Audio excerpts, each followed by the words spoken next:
job. Good job. Good job. Okay, bounce a little bit. I'm going to hold it. Look at Cullen Jones up in lane 2, second from the top. Irvin's trying to battle back 2 below him in lane 4. It is Jones up top in lane 2. Adrian's going to the wall as well. And it's Jones and Irvin 1-2. A near-drowning experience at the age of 5 has transformed gold medalist Cullen Jones into the 3rd fastest African-American swimmer to make the U.S. Olympic team. But this milestone is rare of its kind, as the absence of black swimmers has become a threatening reality. Is this a fear or an excuse?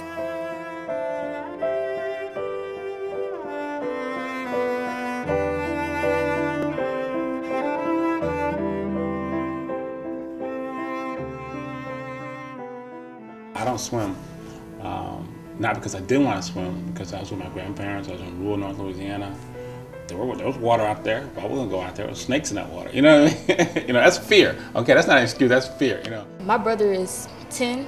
He still doesn't swim. My sister is about to turn 18, and she's like terrified of water. And then especially after my cousin died, it's like we don't want to go in a pool.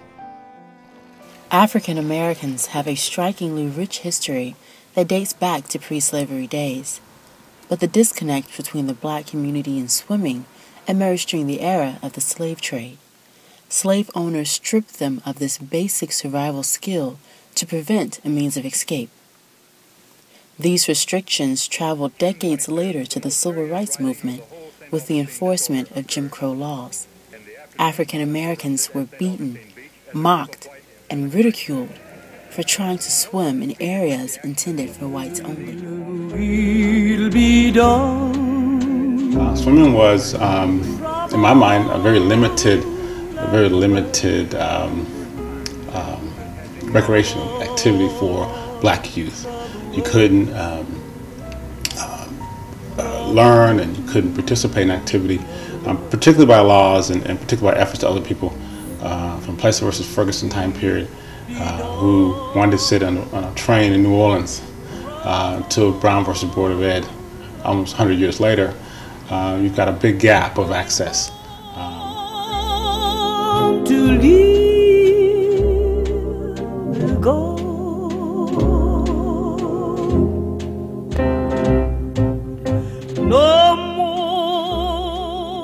During the late 1950s, beaches and pools were the most violent scenes of racial prejudice.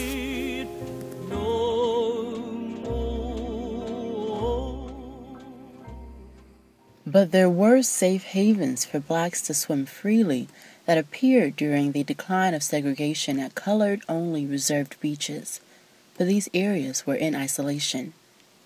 Today, the fear of water is so deeply rooted that the swimming culture has appeared to be non-existent and abnormal in the black culture.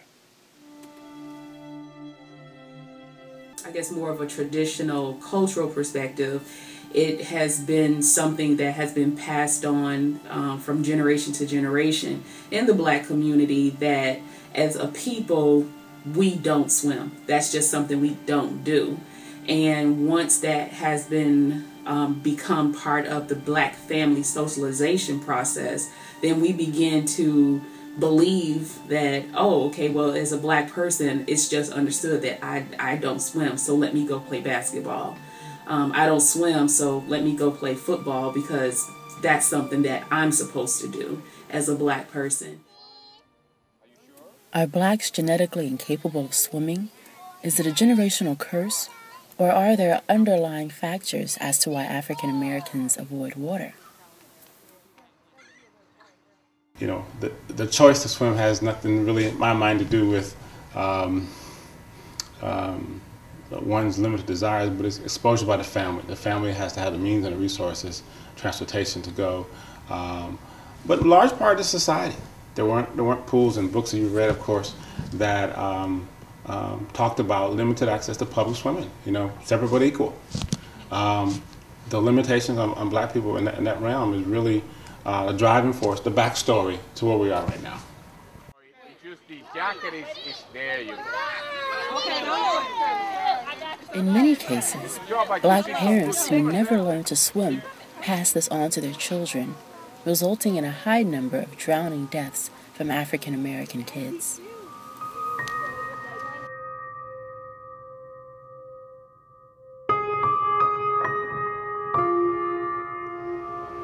It was around 7 at night, and I was at my grandmother's house. It was me, my mom, my brother, my sister, my aunt, another one of my aunts, and like a few cousins.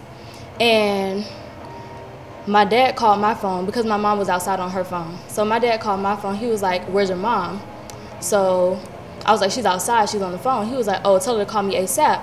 And like in his voice, I could hear like something was wrong. So I'm like, "Oh my gosh, like what happened?" So my mom was still on the phone, so I gave her my phone, and she was on the phone. Then she walked in like 2 minutes later, and like she came in screaming. She was like, "Michaela drowned." So everybody's like what? So she was like, "Michaela drowned." So they hadn't told us that she was gone yet, so we didn't know. So we waited for a little while longer, and my aunt, Michaela's mom, she was still in Georgia, but Michaela was in Florida with her dad. So my mom went to rush to my aunt's house to make sure if something happened, she would be there. So my mom left us there, and as she was pulling off, somebody called her and told her that Michaela was gone.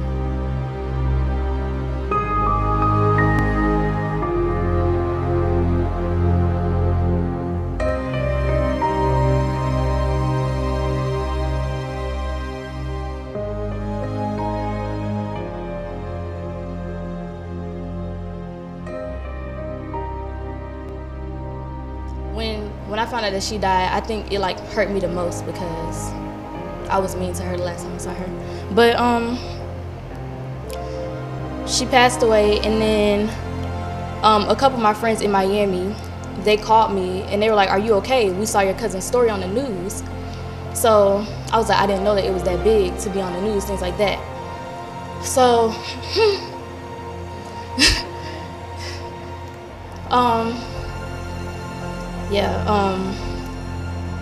when my friends called me to tell me that they heard her story on the news, that's when like it really hit me the most, like she's really gone.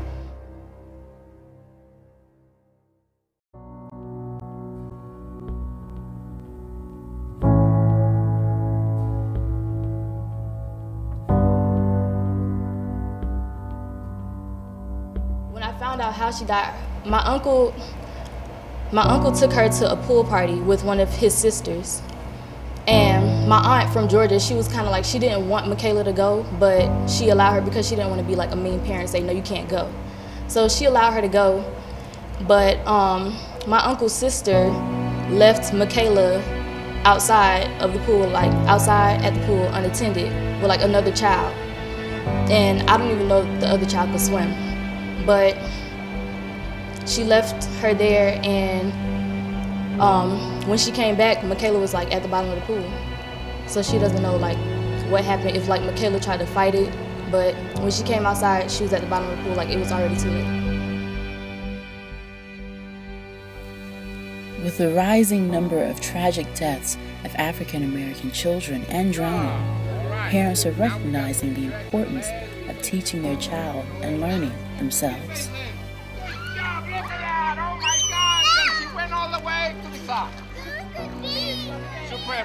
Super boy. As a parent, I don't swim. However, I know the importance for my son, and I'm taking lessons myself, and so my anxieties of not swimming, I know not to pass it on to my child. I know a lot. Okay. But for many low-income families in urban communities, there are issues with the expense of swimming lessons and an absence of accessible pool facilities, a problem that is worst among African Americans. It has been a combination of African Americans just not having the access to swimming facilities, so the structural access has been denied, and then also the financial access to actually go and say take swimming lessons, private lessons, if possible. That just hasn't been something that traditionally African Americans have been able to do.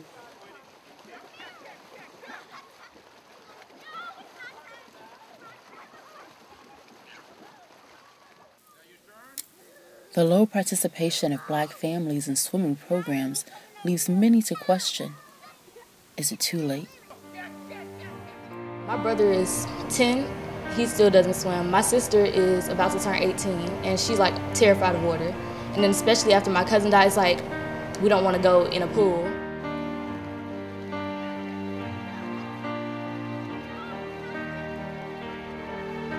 Sometimes it's a little hard. Like, I might like pass a swimming pool, and it's like I imagine like her body being at the bottom of the pool. Like, I can't save her.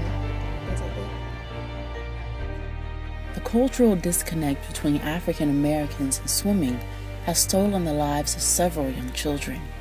But good or bad, the ties to water remain a significant part of Black culture.